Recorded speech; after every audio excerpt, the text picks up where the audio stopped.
കവിഞ്ഞൊഴുകുന്ന അനുഗ്രഹത്തിലേക്ക് വീണ്ടും സ്വാഗതം. പ്രിയപ്പെട്ടവരെ, ഇന്നത്തെ എപ്പിസോഡിൽ അനുഗ്രഹിക്കപ്പെട്ട ദൈവവചനം നമുക്കുണ്ട്. അത്ഭുത സാക്ഷ്യങ്ങൾ. ഈ ദിവസങ്ങളിൽ TV പ്രേക്ഷക മീറ്റിങ്ങുകൾ പല സ്ഥലത്ത് നടന്നപ്പോൾ കർത്താവ് നമ്മുടെ TV പ്രോഗ്രാം കണ്ടുകൊണ്ടിരുന്ന സമയത്ത് യേശു അനേകരെ വിടുവിച്ച് അത്ഭുത സാക്ഷ്യങ്ങൾ വന്ന് പറഞ്ഞത് ചിലതൊക്കെ കേട്ടാൽ നമ്മൾ കോരിത്തരിച്ചു പോകും. ചിലത് കേട്ടാൽ കർത്താവ് എൻ്റെ പ്രവർത്തന രീതി എങ്ങനെയാണ് കർത്താവ് ഓരോരുത്തരിൽ പ്രവർത്തിക്കുന്നത് എന്ന് കണ്ട് നമ്മൾ കർത്താവിനെ മഹത്വപ്പെടുത്തും. യേശു കർത്താവ് ഈ നാളുകളിൽ ഏറ്റവും അധികം തൻ്റെ ജനത്തെ വിടുവിക്കുവാൻ അവിടുത്തെ പ്രവൃത്തി ഏറ്റവും അധികം വർദ്ധിച്ചു വരുന്നതായി കാണുന്നവർക്കും കർത്താവിനെ സ്തുതിക്കുക. അതിന് ഒരു ഉപകരണമായി നമ്മുടെ ഈ TV പ്രോഗ്രാമിനെ കർത്താവ് ഉപയോഗിക്കുന്നതിൽ എനിക്ക് വലിയ സന്തോഷമുണ്ട്. നിങ്ങളെല്ലാവരും TV പ്രോഗ്രാമിന് വേണ്ടി പ്രാർത്ഥിക്കണം. പ്രിയപ്പെട്ടവരെ, മലയാളത്തിൽ മാത്രമല്ല, ഈ ഭാരതത്തിലെ വിവിധ ഭാഷകളിൽ ഈ കർത്താവിൻ്റെ വചനം കഴിഞ്ഞൊരു വർഷം നൽകുവാൻ കർത്താവ് നമ്മളെ അത്ഭുതകരമായി സഹായിച്ചു. നിങ്ങളിൽ അനേകർ അതിനുവേണ്ടി പ്രാർത്ഥിച്ചു. നിങ്ങളിൽ അനേകർ അതിനുവേണ്ടി സ്പോൺസർ ചെയ്യുകയും പല നിലകളിൽ നിങ്ങൾ ഹെൽപ്പ് ചെയ്തതിന് ഹൃദയം നിറഞ്ഞ നന്ദി ഞാൻ പറയുക. ആർക്കു വേണ്ടിയ നന്ദി എന്നറിയാമോ? വിടുതൽ പ്രാപിച്ച ഓരോരുത്തരും, അനുഗ്രഹം പ്രാപിച്ച ഓരോരുത്തരും, ഇതിൻ്റെ പുറകിൽ പ്രാർത്ഥിച്ചവരും സഹകരിച്ചവരുമായവരുടെ എത്ര നന്ദിയായിരിക്കും അവരുടെ ഹൃദയത്തിൽ പറയുന്നത്. നമ്മുടെ ഈ TV പ്രോഗ്രാമിന് വേണ്ടി നിങ്ങൾ വളരെയധികം പ്രാർത്ഥിക്കണം. ഓരോ സ്ഥലത്തും TV പ്രേക്ഷക മീറ്റിങ്ങുകൾ നടക്കുമ്പോഴും TV പ്രോഗ്രാം നടന്നുകൊണ്ടിരിക്കുമ്പോഴും തകർച്ചയിലും ഭാരത്തിലും ഇരിക്കുന്നവർ കാണുവാനും, അതുപോലെ ഈ പ്രോഗ്രാം ഒരിക്കലും ഒരു മുടക്കം വരാതെ ഇത് നടത്തുവാൻ വേണ്ട എല്ലാ വഴികളും കർത്താവ് തുറന്നു തരാൻ നിങ്ങളുടെ പ്രാർത്ഥന ഞങ്ങൾ പ്രത്യേകം ചോദിക്കുകയാണ്. കർത്താവിൻ്റെ പദ്ധതി മുടങ്ങുമെന്നല്ല ഞാൻ പറയുന്നത്, പക്ഷെ നമുക്ക് എങ്ങനെ അതിൽ ഒന്നിച്ച് പ്രാർത്ഥനയിലും ഇത് മുമ്പോട്ട് കൊണ്ടുപോകാൻ സാധിക്കും, അതിനെക്കുറിച്ച് നമ്മുടെ വെബ്സൈറ്റിൽ വിശദമായി ചില കാര്യങ്ങൾ ഞങ്ങൾ പറഞ്ഞിട്ടുണ്ട്, എഴുതിയിട്ടുണ്ട്. നിങ്ങൾ വെബ്സൈറ്റ് സന്ദർശിക്കണം എല്ലാവരും. www.theheavenlyfeast.org. നിങ്ങളെല്ലാവരും ലോഗോൺ ചെയ്യണം. എന്നെ കണ്ടുകൊണ്ടിരിക്കുന്ന എല്ലാവരും നമുക്ക് എങ്ങനെ ഒന്നിച്ച് ഈ ചാനലിലും അതുപോലെ ഭാരതത്തിൽ മുഴുവൻ, വടക്കേ ഇന്ത്യയിൽ ഒറിയ, പഞ്ചാബി, അതുപോലെ തമിഴ്, തെലുങ്ക്, കന്നഡ, ഈ ഭാഷകളിലൊക്കെ അനേകർ തകർന്നും പ്രയാസത്തിലും ഇരിക്കുന്ന വ്യക്തികളെ എങ്ങനെ നമുക്ക് കർത്താവിൽ ധൈര്യപ്പെടുത്താം, നമുക്ക് ഒന്നിച്ച് എങ്ങനെ ഈ TV പ്രോഗ്രാമുകൾ മുമ്പോട്ട് കൊണ്ടുപോകാം, ഈ എപ്പിസോഡുകളെ നമുക്ക് എങ്ങനെ പ്രാർത്ഥനയിൽ പിന്താങ്ങാം. നിങ്ങളതിലൊരു സഹകാരിയാണ്. നമ്മൾ ചേർന്നായി ശുശ്രൂഷ ചെയ്യുന്നത്. എങ്ങനെ അത് ചെയ്യാം എന്നത് സംബന്ധിച്ച് കൂടുതൽ വിശദമായി അതിനുവേണ്ടി ഈ എപ്പിസോഡുകൾ എടുക്കാൻ സമയം കളയാൻ എനിക്ക് താല്പര്യമില്ല. അതിനുവേണ്ടി ആണ് നമ്മുടെ വെബ്സൈറ്റിൽ നിങ്ങളുടെ ഹൃദയത്തിൽ പരിശുദ്ധാത്മാവ് പ്രേരിപ്പിക്കുന്നെങ്കിൽ പ്രാർത്ഥനയിൽ നമുക്കൊന്നിച്ച് എങ്ങനെയാകാം. നിങ്ങൾ വെബ്സൈറ്റിൽ വരണം. വെബ്സൈറ്റിൽ അതിനെക്കുറിച്ച് പ്രത്യേകിച്ച് TV പ്രേക്ഷകർക്കായി, പ്രേക്ഷകരെന്നല്ല, നമ്മളൊരു കുടുംബമാണ്. ആ TV പ്രേക്ഷക കുടുംബത്തിനായി ഒരു പ്രത്യേക ഭാഗം വേർതിരിച്ചിട്ടുണ്ട്. നിങ്ങൾ ഇന്ന് തന്നെ വെബ്സൈറ്റ് കാണണമെന്ന് ഞാൻ പ്രത്യേകിച്ച് ഓർപ്പിക്കുന്നു. ഇന്ന് നമ്മൾ നമ്മുടെ ഒരു TV പ്രേക്ഷക മീറ്റിങ്ങിൽ നടന്ന അത്ഭുത വിടുതലുകൾ നമ്മളിന്ന് കാണാൻ പോവാം. യേശു ക്രിസ്തു ഉയർത്തെഴുന്നേറ്റ് ജീവിക്കുന്നു എന്നതിൻ്റെ തെളിവാണ്. ഇന്നും അവിടുന്ന് ഇറങ്ങി വന്ന് രോഗികളെ സൗഖ്യമാക്കുന്നു, ബന്ധനസ്ഥരെ വിടുവിക്കുന്നു. TV പ്രേക്ഷക മീറ്റിങ്ങിൽ നടന്ന അത്ഭുത സൗഖ്യങ്ങളിലേക്ക്, അവിടെ വന്ന് പറഞ്ഞ അത്ഭുത സൗഖ്യങ്ങളിലേക്ക് നമുക്ക് പോകാം. ഒരുവൻ ക്രിസ്തുവിലായാൽ അവൻ പുതിയ സൃഷ്ടിയാണ്. പഴയത് കഴിഞ്ഞുപോയി, ഇതാ അത് പുതിയതായിരിക്കും. പോകുമെന്ന് പറഞ്ഞു വിചാരിച്ചിറങ്ങിയവനാ. എനിക്കിവിടെ വന്ന് പ്രാർത്ഥനയിൽ പങ്കെടുത്തതിന് ശേഷം ശരീരത്തിൽ ചൂട് മാറിക്കിട്ടി, ഒരു സമാധാനവും തണുപ്പും ശരീരം. കർത്താവിന്റെ സ്നേഹം ഞങ്ങൾ അറിഞ്ഞു. ഞാൻ ഒരിക്കൽ പോലും വിളിക്കാത്ത എന്റെ കർത്താവ് എന്നെ പൂർണ്ണമായിട്ട് വിടുവിച്ചു. ഞാൻ യേശുവിന്റെ വക പറ. ഈ മോന് ലങ്സിന് പ്രോബ്ലം ആയിട്ട്, അതായത് കുഞ്ഞിന് ജനിച്ച ഉടനെ ഞങ്ങളുടെ അടുത്ത് പറഞ്ഞു പ്രോബ്ലം ഒന്നുമില്ല. പക്ഷെ കുഞ്ഞിനെ കൊണ്ടുപോയി ഒരു എക്സ്റേ എടുത്തു. അപ്പോൾ ഞങ്ങളുടെ അടുത്ത് പറഞ്ഞു പ്രോബ്ലം ഒന്നുമില്ല, ഒരു ദിവസം അവിടുത്തെ ICU യൂണിറ്റിൽ വെച്ചാൽ മതി എന്ന് പറഞ്ഞു. പക്ഷെ ഒരു ദിവസം കഴിഞ്ഞു. രണ്ടാമത്തെ ദിവസം വൈകുന്നേരം ഡോക്ടർ ഞങ്ങളുടെ അടുത്ത് പറഞ്ഞു കുഞ്ഞിന്റെ നില ക്രിട്ടിക്കൽ സ്റ്റേജ് കഴിഞ്ഞിട്ടില്ല, ഒന്നും പറയാൻ പറ്റത്തില്ലെന്ന് പറഞ്ഞു. പ്രസവം കഴിഞ്ഞ ദിവസം തന്നെയാണ് അന്ന് തന്നെ. പിന്നെ 5 ദിവസം വരെ എന്നെ കുഞ്ഞിനെ കാണിച്ചില്ലായിരുന്നു. ഈ 2ന്റെ അന്നാണ് ഡോക്ടർ പറയുന്നത് ഏറ്റവും സീരിയസ് ആണ്, കുഞ്ഞിനെ നയസിലോട്ട് കൊണ്ടുപോകാൻ പറഞ്ഞു.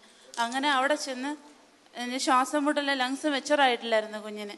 അങ്ങനെ അവിടെ ചെന്നപ്പോൾ അവിടുത്തെ ഏറ്റവും പ്രഗത്ഭനായ ഡോക്ടർ 2 ദിവസത്തേക്ക് മോനെ ഏറ്റില്ല. എന്തായിരുന്നു കുഞ്ഞിന്റെ പ്രോബ്ലം? കുഞ്ഞിന് ലങ്സ് മെച്ചുവേർഡ് ആയിട്ടില്ലായിരുന്നു, കുഞ്ഞിന് ശ്വാസം എടുക്കാൻ പറ്റത്തില്ലായിരുന്നു. അപ്പം ഞങ്ങൾ ഹോസ്പിറ്റലിൽ ചെന്നപ്പോൾ ഡോക്ടർ ഞങ്ങളുടെ അടുത്ത് പറഞ്ഞു, നിങ്ങൾ ഒരു ദിവസത്തിന് മുമ്പ് 24 മണിക്കൂറിന് മുമ്പ് വന്നിരുന്നുവെങ്കിൽ ഒരു ഇഞ്ചക്ഷൻ കൊടുത്തിട്ട് നമുക്ക് ഒരു ദിവസം കുഞ്ഞിനെ വെന്റിലേറ്ററിൽ ഇട്ടിരുന്നുവെങ്കിൽ നോ പ്രോബ്ലം. അപ്പോഴത്തേക്ക് വെന്റിലേറ്ററിലാക്കി. അത് എൻ്റെ അടുത്ത് പറഞ്ഞു വെറും 30% മാത്രമേ ഞാൻ സാധ്യത പറയുന്നുള്ളൂ എന്ന് പറഞ്ഞു. പക്ഷേ 30% മാത്രമേ സാധ്യത പറയുന്നുള്ളൂ എന്ന് പറഞ്ഞു. അന്നേരം അണ്ണൻ പറഞ്ഞു അത് 100% ഉറപ്പാണ്, ഞങ്ങൾക്ക് കർത്താവ് ആദ്യം തന്ന കുഞ്ഞാന്ന് പറഞ്ഞു. അങ്ങനെ ഞങ്ങൾക്ക് അത്ഭുതകരമായിട്ട് അവിടെ TV ഉള്ള റൂം തന്നെ കിട്ടി. അപ്പം വിശ്വാസത്തിലായിരുന്നു. പക്ഷെ ഞങ്ങൾക്കുള്ളിൽ ധൈര്യം ഉണ്ടായിരുന്നു, കുഞ്ഞിനെ കിട്ടുമെന്നുള്ളൊരു ധൈര്യം ഉണ്ടായിരുന്നു. അന്ന് രാത്രി പവർ വിഷനിലെ പ്രോഗ്രാം എന്ന് പറഞ്ഞാൽ അന്ന് ലങ്സിൻ്റെ സൗഖ്യമായിരുന്നു മൊത്തം സൗഖ്യവും ലങ്സിൻ്റെ സൗഖ്യമായിരുന്നു. അവസാനം തോമസ് കുട്ടി ബ്രദറും തങ്കു ബ്രദറും പറയാണ്, ലങ്സിൻ്റെ പ്രോബ്ലം ഉള്ള ഒരു കുഞ്ഞിൻ്റെ അച്ഛനും അമ്മയും ഇത് കാണുന്നുണ്ട്, ആ കുഞ്ഞിനെ കർത്താവ് തൊടുന്നെന്ന് പറഞ്ഞ്. അങ്ങനെ ഞങ്ങൾ അത് ഏറ്റെടുത്ത് ഞങ്ങൾ ഐസിയുണ്ടിൻ്റെ ഫ്രണ്ടിൽ പോയി ഇന്ന് പ്രാർത്ഥിക്കുക. അങ്ങനെ ഐസിയുവിന്റെ മുമ്പിൽ. അപ്പൊ അപ്പോഴും കുഞ്ഞ് ഐസിയുവില്ല. അന്ന് തോമസ് കുട്ടി ബ്രദർ പറഞ്ഞു, പാമ്പുകളെയും തേളുകളെയും ശത്രുവിന്റെ സകല ബലത്തെയും ചവിട്ടുവാൻ ഞാൻ നിങ്ങൾക്ക് അധികാരം തരുന്നു. ആ വചനം പറഞ്ഞു. ഞങ്ങൾ അന്ന് കണ്ടപ്പോൾ ഞങ്ങൾ യഥാർത്ഥത്തിൽ ഞങ്ങൾ ഞെട്ടിപ്പോയി ബ്രദറെ. കാരണം ഞങ്ങളെ വീട്ടിൽ ആ TV ഇരിക്കുമ്പോൾ ഞങ്ങൾ അറിഞ്ഞില്ല, TV ഉള്ള റൂമിലാണ് ഞങ്ങൾ കിട്ടുന്നതെന്ന് ഞങ്ങൾ അറിഞ്ഞില്ല. ഞങ്ങൾ അവിടെ ചെന്നപ്പം ഞങ്ങൾ ഓൺ ചെയ്യാൻ നേരത്ത് അമ്മയും പെങ്ങളും പറഞ്ഞു, കുഞ്ഞ് വല്ലാത്തൊരവസ്ഥയിലാണ്, പക്ഷേ നീ ഇപ്പം TV കാണില്ലെന്ന് പറഞ്ഞു. പക്ഷെ ഞാൻ പറഞ്ഞു, അത് വെറുതെ ഒരു TV കാണുകയല്ല, ഞങ്ങൾ യേശുവിനോട് പ്രാർത്ഥിക്കുന്ന സമയമാണെന്ന് പറഞ്ഞു. ഞങ്ങൾ അറിഞ്ഞില്ല ബ്രദറെ, ഞങ്ങൾ TV ഉള്ള റൂമാക്കി എടുത്തത്. പക്ഷേ ഞങ്ങൾ അന്ന് കണ്ടപ്പോൾ ഞങ്ങൾ രണ്ടുപേരും കരം കൊടുത്ത് പ്രാർത്ഥിച്ചപ്പോൾ യഥാർത്ഥം ഞങ്ങൾ ഏത് വിഷയത്തിന് മേലാണ് ഭാരപ്പെട്ടിരുന്നത് അതേ വിഷയം തങ്കു ബ്രദറും തോമസ് കുട്ടി ബ്രദറും ഒരുമിച്ച് ഇന്ന് പറയുക, ഇന്ന് കർത്താവ് ഒരു കുഞ്ഞിന്റെ മേൽ ഭാരപ്പെട്ടിരിക്കുന്ന ഒരു അച്ഛനും അമ്മയും ഇത് കണ്ടോണ്ടിരിക്കുക, നിങ്ങൾ പ്രാർത്ഥിച്ചോളാൻ പറഞ്ഞു. അതായത് ഞങ്ങൾ ഞെട്ടിപ്പോയി. അല്ലെങ്കിൽ ഞങ്ങളെ ഏത് വിഷയത്തിന് മേലാണോ ഇന്ന് ആ വിഷയം തന്നെ കർത്താവ് ഞങ്ങളെ കർത്താവിന്റെ സ്നേഹം ഞങ്ങൾ അറിഞ്ഞു. ഞങ്ങൾ യഥാർത്ഥത്തിൽ പൊട്ടിക്കരഞ്ഞുകൊണ്ട് ഞങ്ങൾ ഐസിയുവിന്റെ ഭിത്തി ഞങ്ങൾ രണ്ടുപേരുടെ കൈവച്ച് പ്രാർത്ഥിച്ചു പറഞ്ഞു, യേശുവിന്റെ നാമത്തിൽ 2 ലങ്സ് ഉണ്ടാകട്ടെ, യേശുവിന്റെ നാമത്തിൽ 2 ലങ്സ് ഉണ്ടാകട്ടെ. എത്ര നേരം പ്രാർത്ഥിച്ചെന്ന് ഞങ്ങൾക്ക് അറിഞ്ഞൂടാ. പക്ഷേ ഞങ്ങൾ രാത്രി ഒരുപാട് നേരം പ്രാർത്ഥിച്ച് ഞങ്ങൾ റൂമിൽ വന്ന് കിടന്നു. ഞങ്ങൾ രാവിലെ 6 മണിക്ക് തലേ ദിവസം ഞങ്ങളടുത്ത് പറഞ്ഞ അതേ ഡോക്ടർ ഞങ്ങളടുത്ത് വന്ന് പറഞ്ഞു, എന്താണെന്ന് ഞങ്ങൾക്കറിയില്ല, പക്ഷേ 11:30-12 മണിക്ക് കുഞ്ഞിന്റെ ശ്വാസതടസ്സം പൂർണ്ണമായും മാറി. ഹല്ലേലൂയ എന്ന് പറഞ്ഞാൽ നിങ്ങൾ പ്രാർത്ഥിച്ച ആ സമയത്ത് തന്നെ കർത്താവ് പൂർണ്ണ സൗഖ്യമാക്കി മോനെ. അന്ന് കർത്താവ് അന്ന് രാത്രി ഞാൻ അതുവരെ കണ്ടിട്ടില്ലാത്ത കുഞ്ഞിന്റെ മുഖം എനിക്ക് കർത്താവ് കാണിച്ചു തരികയാണ്. എങ്ങനെ കാണിച്ചു? അപ്പൊ സിസ്റ്റർ പ്രസവിച്ചിട്ട് കുഞ്ഞിനെ കണ്ടില്ല? കണ്ടില്ല. അവള് വേറൊരു ഹോസ്പിറ്റലിലും ഞങ്ങൾ വേറൊരു ഹോസ്പിറ്റലിലുമായിരുന്നു. ഹല്ലേലൂയ. അങ്ങനെ അന്ന് രാത്രി കുഞ്ഞിനെ എനിക്ക് കാണിച്ചു തരിക കർത്താവ് കുഞ്ഞിന്റെ ഉള്ളിലേക്ക് ഒരു പ്രകാശം ഇറങ്ങി ചെല്ലുന്നു. ആ കുഞ്ഞിനെ പൂർണ്ണ സൗഖ്യമായെന്ന് അന്നേരം തന്നെ എനിക്ക് വിശ്വാസമായി. രാവിലെ 6 മണി ഇത് സിസ്റ്റർ ഹോസ്പിറ്റലിൽ കിടന്നുകൊണ്ട് കാണുക ദർശനത്തിൽ. മോനെ കൊണ്ടുവന്നതിന്റെ പിറ്റേന്ന് എന്നെ ICU കൊണ്ടുവന്നു. അന്ന് രാത്രിയിലാണ് ഞങ്ങൾ ICUന്റെ ഫ്രണ്ടിൽ പോയി പ്രാർത്ഥിക്കുന്നത്. ഈ പ്രാർത്ഥനാ സമയത്ത് കർത്താവ് എനിക്ക് കാണിച്ചു തരാണ് കുഞ്ഞിനെ ഇങ്ങനെ സൗഖ്യമാക്കുന്ന കർത്താവ്. ഒരു ദിവ്യ പ്രകാശം ആ കുഞ്ഞിന്റെ ഉള്ളിലേക്ക് ഇറങ്ങി വരുന്നു കാണിച്ചു തന്നു കർത്താവ്. പിറ്റേന്ന് രാവിലെ ഞാൻ എൻ്റെ കുഞ്ഞിന്റെ മുഖം കണ്ടപ്പോൾ അത്ഭുതപ്പെട്ടു. കാര്യം തലേന്ന് രാത്രി ഞാൻ കണ്ട അതേ മുഖം തന്നെ, അതുവരെ കണ്ടിട്ടില്ല ഞാൻ കുഞ്ഞിനെ.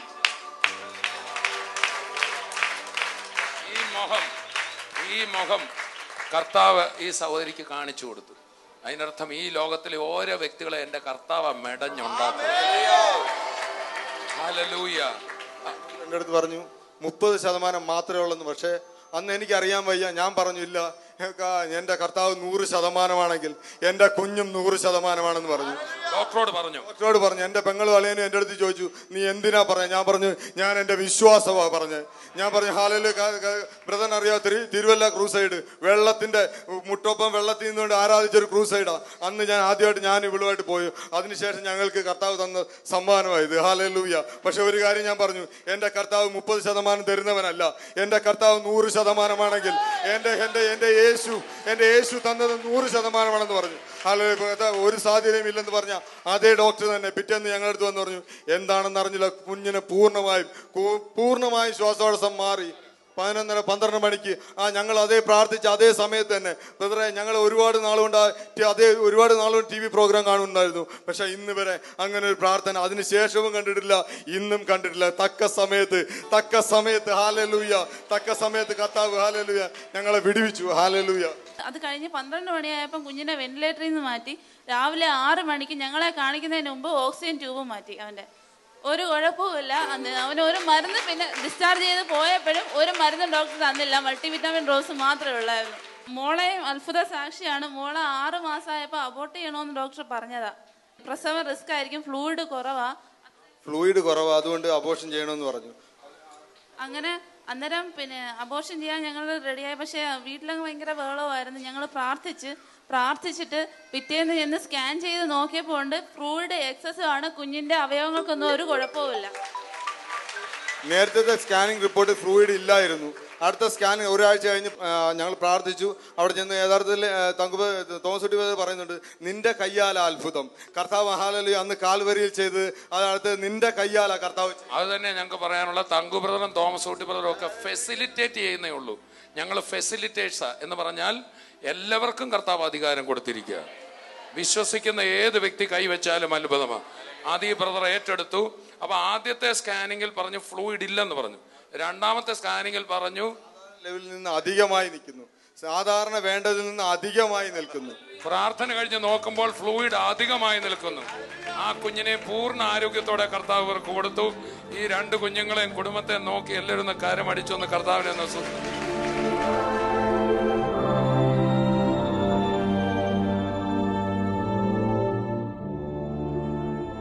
2006 കൊല്ലത്ത് നടന്ന ക്രൂസൈഡില്, ഡിസംബറിലെ ക്രൂസൈഡില് ഈ സഹോദരി തളർന്ന അവിടെ കൊണ്ടുവന്ന്. ഈ സഹോദരി എന്ന് പറയുന്നത് ഇന്ന് ഞാനിവിടെ വന്ന് സാക്ഷ്യം പറയുവാണ്. ഇന്ന് പൂർണ്ണമായിട്ട് ദൈവം വിടുവിച്ചു, യേശുവിന്റെ സാക്ഷിയായി തീർന്നു. കൊല്ലത്തുനിന്ന് വരിക സഹോദരി. തളർന്നാണോ വന്നത്? Left side complete. 10 വർഷം കൊണ്ട് അസുഖം ഉണ്ടായിരുന്നു. പക്ഷെ 3 വർഷം കണ്ടിന്യൂസ് ആയിട്ട് ഞാൻ കിടന്നുപോയി, തളർന്നുപോയി. ലെഫ്റ്റ് സൈഡ് ന്യൂറോ ആർത്രൈറ്റിസ് ആയിരുന്നു. അപ്പൊ സൈക്കിളിൽ പോയ ഒരാൾ വന്ന് പറഞ്ഞു, കുഞ്ഞെ ഇങ്ങനെ ഒരു മീറ്റിംഗ് ഉണ്ട്, ക്രൂസൈഡ് ഉണ്ട്, ഒന്ന് കൊണ്ടുപോയി നോക്കാൻ, നിനക്ക് വല്ല മാറ്റം. അപ്പൊ കർത്താവിനെ എനിക്ക് അറിയത്തില്ല, ഞാനോ ഒന്ന് ജസ്റ്റ് ഒന്ന് പരീക്ഷിക്കാൻ വേണ്ടി വന്നതാ.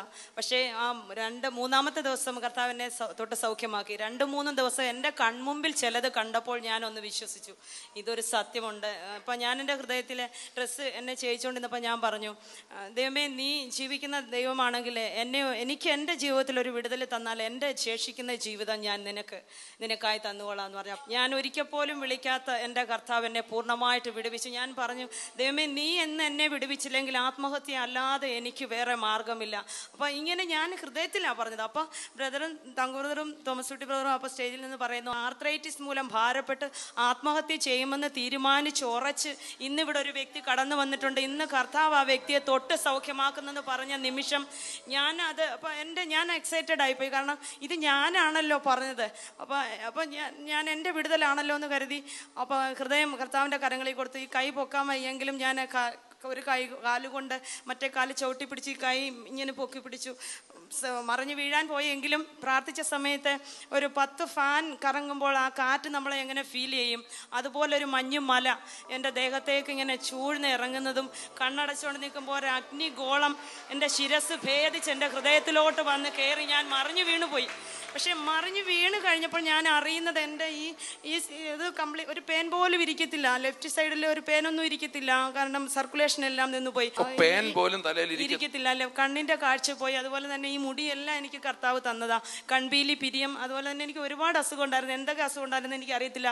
പിന്നെ കഴിക്കുന്ന ആഹാരം റിജക്റ്റ് ചെയ്യുമായിരുന്നു, ഡൈജഷൻ നടക്കത്തില്ല. അങ്ങനെ ഡോക്ടർ ഹസ്ബൻഡിനോട് പറഞ്ഞതെന്ന് പറഞ്ഞാൽ 10 വർഷത്തെ ചികിത്സ കൊണ്ട് എൻ്റെ ഉള്ളെല്ലാം ചീത്തയായിപ്പോയി, ദഹന പ്രക്രിയയെല്ലാം ചീത്തയായിപ്പോയി. അപ്പോൾ അവരൊരു വലിയ പേരെഴുതി, രോഗത്തിൻ്റെ പേരെഴുതി ഈ ആയുർവേദ മെഡിസിൻ അവർ തന്നു. അപ്പോൾ അവർ പറഞ്ഞു, കൊണ്ടുപോയിക്കോ, മരണം എനിക്കറിയത്തില്ല, എത്ര കാലം ജീവിക്കുമെന്നും അറിയത്തില്ല. സത്യത്തിൽ ഒരു ആംബുലൻസ് റെഡിയായി കിടക്കുമായിരുന്നു ഹോസ്പിറ്റലിൽ എന്നെ കൊണ്ടുപോകാനായിട്ട്. അപ്പം മരിച്ച അവസ്ഥയിൽ എൻ്റെ കർത്താവ് കൊതിയുള്ളതെല്ലാം കൊടുത്തോളാൻ പറഞ്ഞു. കൊതിയുള്ള ആഹാര